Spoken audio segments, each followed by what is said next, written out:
Lead together, embrace change, enhance everyone's journey. The 3 core principles of SmartStop, a leader in self-storage real estate across North America, reinforce why we're proud to bring you SheEO Lead-In, the podcast featuring curated conversations with powerful women sharing their impactful wisdom. It's a self-knowledge, self-discovery, and self-preneurship audio storage vault created by and for women. SmartStop's presentation of SheEO Lead-In begins right now. Have you ever felt that you as a woman may not appear to measure up when you see incredible women in strong roles? You may be surprised when hearing from women in these positions and how we all share many of the same challenges. Thank you for joining us for the SheEO Leading-In podcast with Rebecca Jones as we share the journeys of women. Hello, I'm Rebecca Jones, your host of SheEO Lead-In. We are on an exploration together to discover more about the personal journeys of incredible women in both career and life. We all have paths to share that sometimes take incredible turns, deep resilience, and courage to navigate. My hopes are that the challenges shared here encourage women to take leaps of faith and growth when a journey feels too difficult or unachievable. There is great strength deep within each one of us. These stories are meant to share the ways strong women have taken their dreams to strive and thrive to new heights, despite their sometimes rocky paths, and found a way to lead in. So today we're here with Diana Guglielmo. How are you today? Outstanding. Good morning. Great. So you're with IT Mentor Group, but I think you have a lot of hats that you wear. So maybe share with our listeners a little bit about that. I do. So I work for IT Mentor Group, but I'm assigned to the Undersea Warfighting Development Center here in San Diego. I also have my own nonprofit company that does open source support to crisis response and humanitarian disasters. And then I am a volunteer on board USS Midway, which is kind of how we connected. Yeah. And then I'm also a retired naval intelligence officer, so I still have lots of connectivity and my fingers in that pot. Tell me a little bit about that. I doubt that there are too many women that are in that field. Not very many. There are more today than there were when I started in 1984. But it's probably about 12% of the military intelligence population.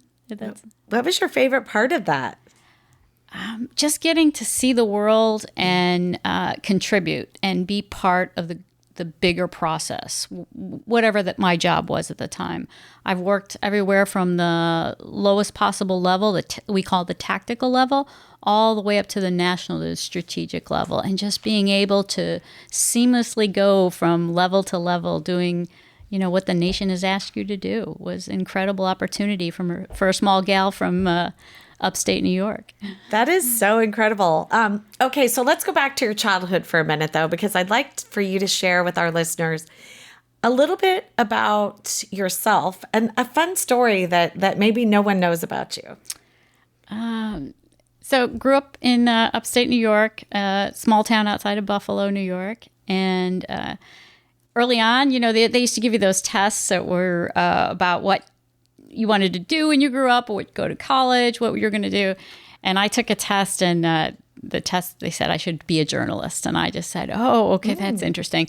Absolutely no clue, no idea what that was. This is before the internet or anything like that. Yeah. And so I basically walked from the test over to the recruiting center and said, I need to get out of here and go and do something else. And I joined the Navy that week. Oh, wow. And so not many people know that other than, my immediate family. Well, I have a family, actually, they're all Navy also. I think that's really cool. But when you say small town, how small was your town? Under 10,000 at the time. Pretty small. Geographically, it was on the outskirts of Buffalo. So yeah, signed up for the Navy, and then you were off to your adventure. Off to my adventure. First assignment was in Japan. Oh gosh, Okinawa? No. Near a big base called Atsugi, Japan. So there was a small radio receiving facility out in the middle of a rice field. No kidding. Wow. And that's where we worked. Well, that's incredible. And then here you are in beautiful San Diego now and living the dream with all of your hats on. I love that. So do you have one word that describes you best? jokingly say I'm tenacious. I would say definitely. I think definitely. Someone told me a long time ago that you just don't let life, kind of go past you. You need to contribute, you need to be a participant in life. And I've always felt that that's what I wanted to be. That's what I wanted people to see about me. And fully engaged. Very engaged. Yeah, Very fully engaged because, there are a lot of people that aren't really, they go and they do their job, but they're really not giving everything. And I think, when you find something that you love, it's pretty easy because it doesn't feel like a job. Mm-hmm. It feels more like just a gift that you get to do every single day. I mean, oftentimes I feel like that in my career. And it's so great because I love the part about my job where every day is not the same. And I think yours is the same. Very much so. Yeah. That was one thing that I really enjoyed about my career in the Navy. No 2 days were exactly the same. And sometimes no 2 hours were exactly the same. Oh, gosh. Wow. Okay. So really, really very different. Mm-hmm. So how long have you been in your current career? And then how long were you intelligence? So I'm coming on 40 years, both in uniform and out of uniform, doing the job of a Navy intelligence officer, and the whole time. So I started out from day one back in 1984 as being an enlisted intelligence professional. And then after I got my degree, I became an officer. And then after my time in uniform, I transitioned to being a civilian doing that job. So, long time. Lots of different things have happened in the world, a lot of changes in the world. Well, yeah. And I think, so, I've never spoken to anyone, so I find this very, I'm curious. Mm-hmm. How do you measure success? Now that part, I don't know. For our listeners, they might think, oh, that sounds like an interesting job, but what is it that looks like success to you? Yeah, and this is going to sound a little, maybe it'll sound a little glib, but when everybody comes home at the end of the night, and in the case when I was on a ship, when all my shipmates came home every night, that was success for me. Okay. That's how we measured it, that everybody was safe, everybody was able to, call their kids or, send an email or whatever it was that we were doing. That was success. Nowadays it's a little bit harder because there's just so many other narratives and information that are out there that are changing how we do business. Mm-hmm. And so maybe success is, that there isn't conflict. Maybe that's what success looks like. Well, good luck with that. Yeah. I'm thinking that's probably not ever going to happen. No. Unfortunately, when people are involved, there is conflict. Mm-hmm. I mean, there's just no way around it. All right. Well, so what about failure? Do you have like an example of a failure? Nothing, obviously, that's top secret, but something that you could share with us about failure and how that shaped or even made it so that you went, okay, I'm not going to do that again. And here's where I kind of pivoted. Yeah, absolutely. So for me, I think one of the challenges as a woman in a field that had very few women was you were always second guessed, right? Mm-hmm. And so even when you had maybe that one piece of the puzzle or one piece of information that was going to make or break a mission, you weren't taken seriously because you weren't one of the guys. And so for me, there was a time when I really had to work hard to articulate myself to be heard and to get my voice heard. I struggled with that for a long time because I think culturally, coming from a small family, upstate New York, you were told to be small, to be quiet, to, not necessarily assert yourself in those environments. So that for me, that was a struggle and something that I had to overcome. Do you think that's changed dramatically, or do you still see that a bit? I still see it. Yeah, me too. It's not always a culture thing, and I don't mean culture like your home culture, but maybe a regional culture. Yeah. One of the great things about having a career in the military is I had an awesome opportunity to work with folks from around the world who had different cultures, and I saw how they interacted, whether that was a foreign national, other women, and see how they problem solved, issues like that. Yeah. So this is like the $1 million question. Balance of your life and your career. Do you ever feel like you are good at that, not good at that? I, sometimes I feel like it's definitely just seasons. Like there were moments where I was like, and I have kids. I don't know if you have kids, but I would go, oh, I'm doing great today. This is fabulous. And then the next day I look in the mirror, I'm a failure. I'm failing. I don't know. What are your thoughts on that? Absolutely. There was never a moment where I said, oh, yeah, I'm really rocking my world here and I'm getting it all done. And then I forgot to pay the phone bill or something like that. There are times where when I think I've got the right balance down, right, something will come out of left field. And turn your world pear-shaped very quickly. Like a pandemic? Global pandemic. Yeah. Or just when, you think you've controlled all the factors that you can control, then there's some new thing that comes in. And maybe that's, something deliberate, or maybe it's just something accidental. When you figure out what balance looks like, you let me know. I'm going to come over here and visit because I haven't figured that out. And it's funny, what I perceive as balanced and full life doesn't necessarily have the same definition for somebody else. Good point. Talking early on, we talked about my, the different things I do, and I feel like, oh, I live this really full life. And then other folks would come up to me, Diana, when are you going to retire? When are you going to take a break? I'm like, I am just not ready for that. I feel like this is a great part of my life. I'm at a great age in my life, a great time. So. Well, I think too, as we get older, we look at things obviously very differently. And where something you might have been uncomfortable as part of the job early on, you get more comfortable and you just say, okay, I'm used to this and now I want a new challenge. So I think the things that kind of are challenging early on, kind of you look at them very differently. And so, I think, and, life changes. People change. Jobs change. Circumstances change. And so really being able to pivot from one thing to the next, I think is something as we get older and more experienced is easier. Don't you think? Mm-hmm. And our priorities change, right? Yeah. I'm not so worried now about, maybe doing some task that I thought was like the be-all, end-all task that I needed to do when I was 25. Right. It's not the same, No, it's probably not even effective anymore. No, not at all. So being a female leader in the military, did you have any certain things that you had to deal with on a regular basis? And what were the barriers that you had? So serving at the time that I did, we went through some major changes. March 1994, the combat exclusion law changed, and the Navy came out and said, hey, ladies, we're going to put you on carriers, and we're going to, you're going to go and do that job.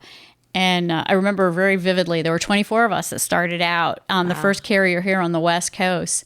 It was the USS Nimitz. And by the way, those women are some of my closest friendships to this day because we had to survive, and they threw us into the deep end of the pool without, an instruction manual. And they said, figure it out for us. And so, there were challenges because folks didn't want us to be there. Sometimes, in some ways, we didn't have the training to go and do that job. And so we very quickly had to figure it out and then go on deployment and succeed, right? And make sure that everything that we were doing was above board and transparent. But then you had to do it at 125% because if you did anything less than that, you were perceived as slacking or, trying to, get away with something. Don't you feel like you still have to every day, operate? Every day. Me too. Yeah, me too. 110 miles an hour at all times. Yeah, exactly. But I think it's required. I think because there still is a little bit of sexism.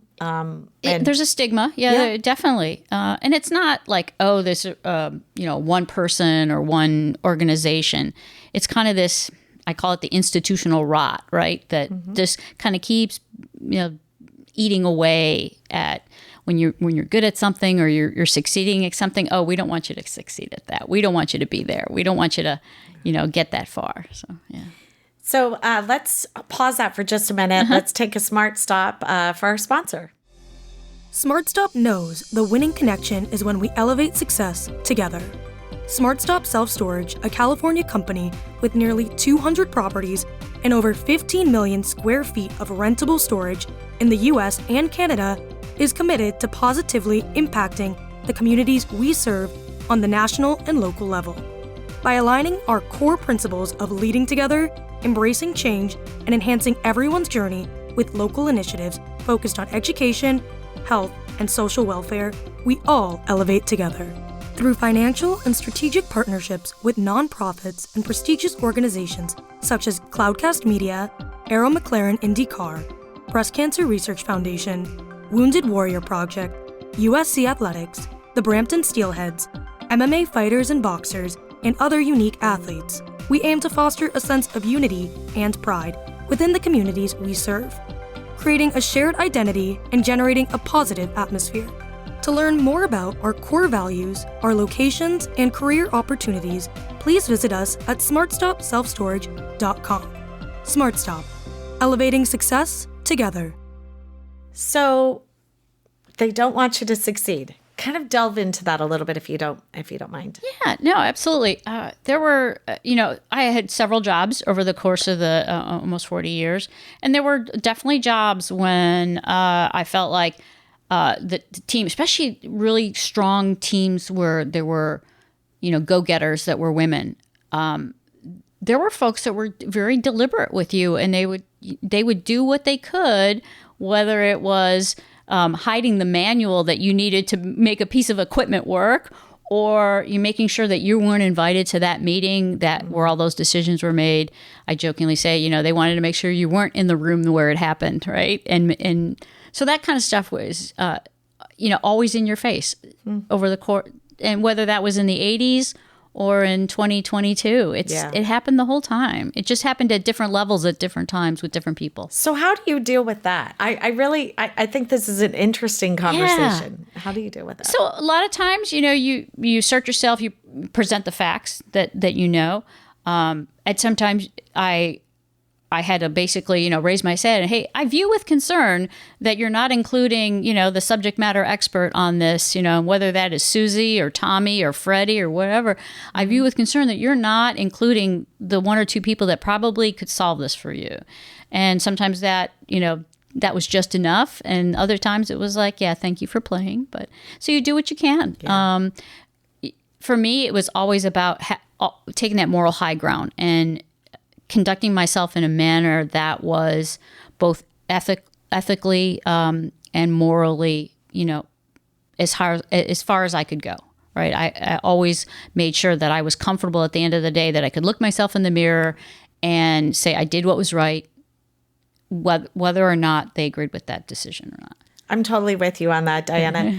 Don't you feel, though, and I feel this way oftentimes, that I'm over-prepared because I feel that I need to be over-prepared? Yes, always. And when I say that, I mean over-prepared over my colleagues that are men, because I oftentimes feel like my voice will not be heard if I'm not over-prepared. Absolutely. Yeah. I'll go into a meeting today, even today, I had a meeting this morning at 6 a.m., and, read all the previous notes from the meeting and had all the references outlined in my head, for the decisions that had to be made. But it's funny, I have female colleagues now and very junior women that I'm mentoring. And they're like, Diana, I don't understand how you do that for that meeting. Like, how did you know that answer? It's like, well, because I spent 2 hours before that meeting preparing for that meeting. Right. But that goes back to you're always having to do 110% or 150% to get that maybe 70% of acknowledgement. So, yeah. Preparing is a large part of what you do. Know your subject matter. I think it's one of the most important parts of leadership, and when you're trying to build consensus in any situation, in a meeting, where people have to come together. I mean, at the end of the day, we have a task. We have to figure out how to get that task done and the best possible way to make that happen. And being prepared is a big part of it. Mm-hmm. So let's talk about role models and mentors. Mm-hmm. Do you have any? Are they men, women? I'd love to hear about that. Yeah. So one of the challenges with coming into the service at the time that I did not have a lot of other women. Right. One of the ways the military intelligence community, at least on the Navy side, almost all of our jobs are one-of-one jobs early in your career. Okay. So you're not going to be in big like intelligence centers or organizations. You're generally going to be the only intelligence professional at that organization. So almost all my mentors, pretty much all the way up until the early 2000s, they were all men, because I didn't have, generally either didn't have another woman even working with me, Right. or even in the command with me. So most of my mentors are male. Not that that's bad. They were to this day, they're fantastic individuals, and I'm very close to them, and their spouses and their families. Yeah. But yeah, no, it was, that was a role that I didn't necessarily have access to, was having women role models.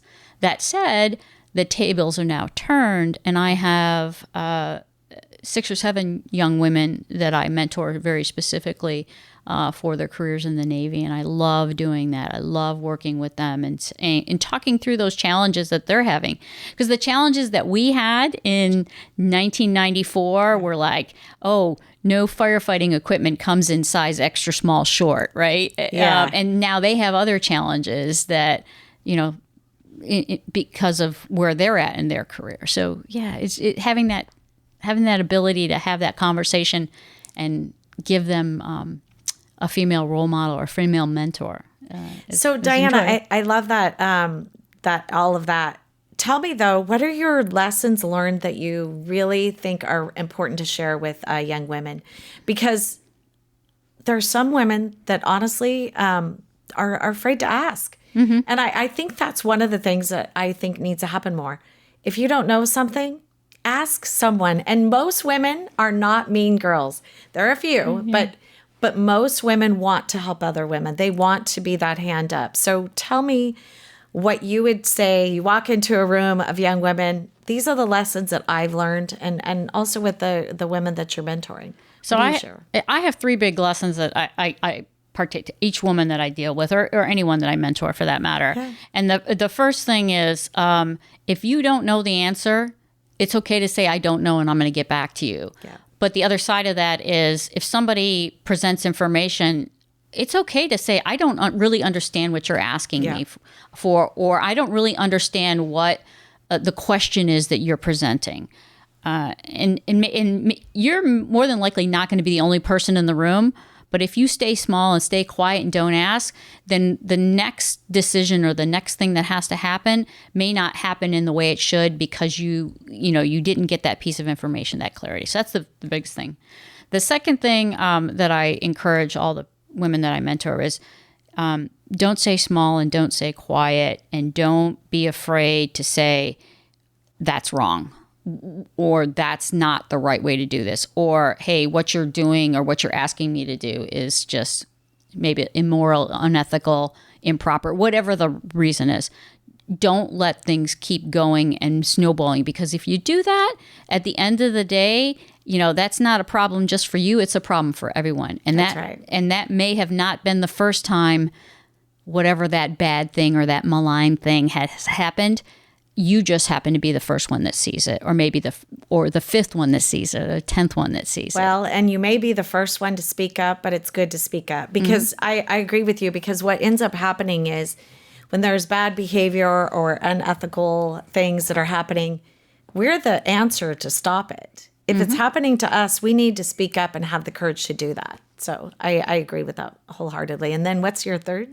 So and this is mostly to deal with the military life, but safety is, if you see something that is unsafe, and it could be as simple as, a cord going across the floor and somebody's going to trip, right? And or if you see somebody conducting themselves in a manner that's unsafe for those around it, and that could be violent behavior, it could be everything from sexual harassment to, plugging in, sticking the pen in the plug, kind of thing. Yeah. See something, say something. I know that sounds very glib, but it's true. If you see something that is unsafe, whether that be for mental or physical reasons, or security reasons, because a lot of what I did in my career was dealing with classified material, you've got to speak up, because you might be the only one that'll do that.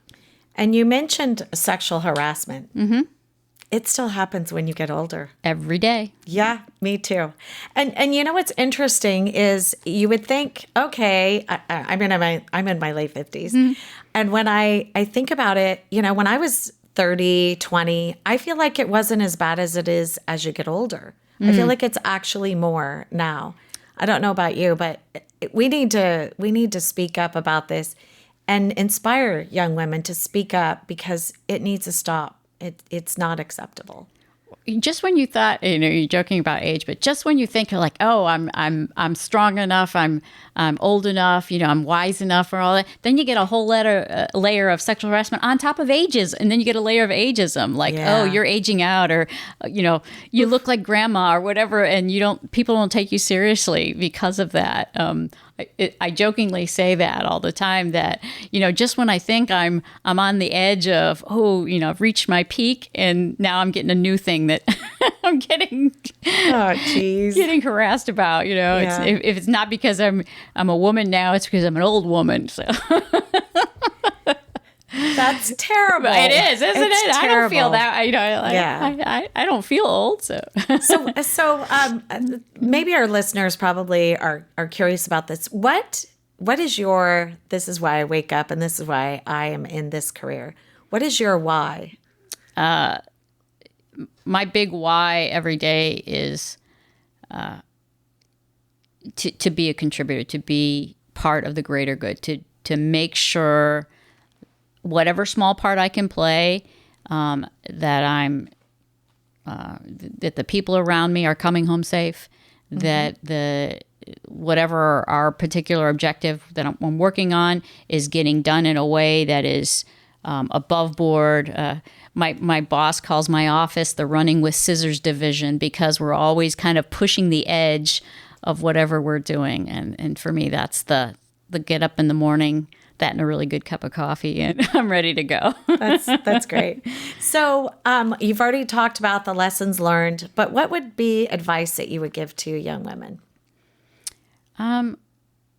We kind of talked earlier about balance, but I would say try and find balance, whatever that means to you.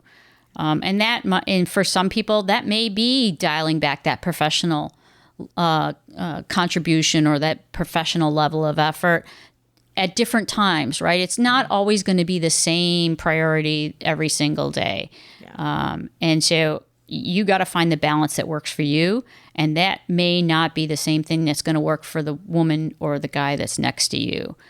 So don't measure yourself that way. Measure yourself against you. Yeah, and that would be seasons too, because when you're a young mom, I don't know about you, I always was like, oh gosh, I don't know how to figure this all out. And then, as the kids get older and all of that, I think, for women, we're pretty hard on ourselves. I know that everyone can understand it when I say that. But, again, the seasons are different. When you've got different parts of your in your stages of life, things change. And so you just pivot.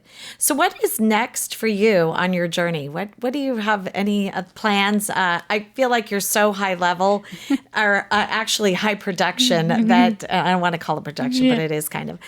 What would be the next thing that's up for you that you're going to be working on? So back in 2021, I started a company, a nonprofit, working with other nonprofits to basically scrape open source information, publicly available information during humanitarian crisis, disasters, earthquakes, fire, evacuations, things like that. So I've been working with about 11 other nonprofits. Wow. And so I'm slowly growing that into something that I really enjoy, which is helping folks. And so that's kind of where I'm leading right now. I don't know where that's going to take off to quite yet, but it does keep me busy. Yeah. Especially a lot of it is networking and the same skill sets that I would use as an intelligence professional, but just for a different reason. So putting together the information and then figuring out how you're going to use that and benefit other companies. Okay. Exactly. So we do, like, for example, when there was flooding in Florida, there were a couple commercial imagery entities that gave us free imagery, and we did route studies to how to get these people out of flooded areas and things like that. That's a skill set you would use at the military. So that's the type of work. Well, and with flash flooding, I mean, that's so sudden, you just can't always know what that's going to look like. Exactly. Very interesting. And we did some of that with the wildfires in Los Angeles. We routed people around to areas that weren't burning and what roads weren't closed and things like that, all using a bunch of different sensors that we had access to. So it was a lot of the same skill sets, just a different customer. I love that. Pivoting Yep. again. All right. Well, thank you so much. Really appreciate your time, Diana. Really enjoyed our conversation. Thank you for having me. Thanks. Now that was powerful. We hope you've been lifted and encouraged by today's inspiring voice. Always remember that life doesn't look exactly the same for each one of us. Never stop dreaming, striving, and thriving. In future episodes, we look forward to bringing you powerful stories from amazing women who learned how to lead in to challenges. Thank you for listening and being part of our community with SheEO host, Rebecca Jones. The incredible curated SheEO conversation you just enjoyed was brought to you by SmartStop, a leader in self-storage real estate and a company that upholds its core principles of leading together, embracing change, and enhancing everyone's journey. To learn more about SmartStop, please visit smartstopselfstorage.com. Cloudcast Media.